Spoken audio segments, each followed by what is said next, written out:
Take one big onion, peel it, set the peels aside for onion peel tea. To learn how onion peel tea helps your health, please watch my recent video, link in the description. Now that the onion is peeled and rinsed, chop it up into small pieces. Each time I use onions, I also leave the base scrub to root it and grow greens. Link to the video on how to do it will also be in the description. Now put the onion in a glass jar, layering it with sugar, a layer of chopped up onion, and about a teaspoon of sugar.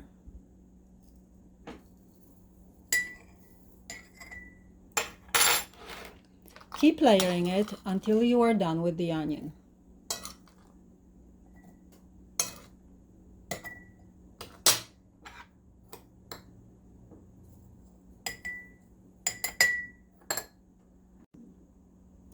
Close the jar, shake the contents so the onion and the sugar mixes well, and keep it at room temperature till the syrup forms. Then keep it in the fridge.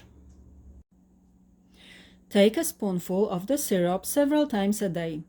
Use it the same day and then compost leftover onion.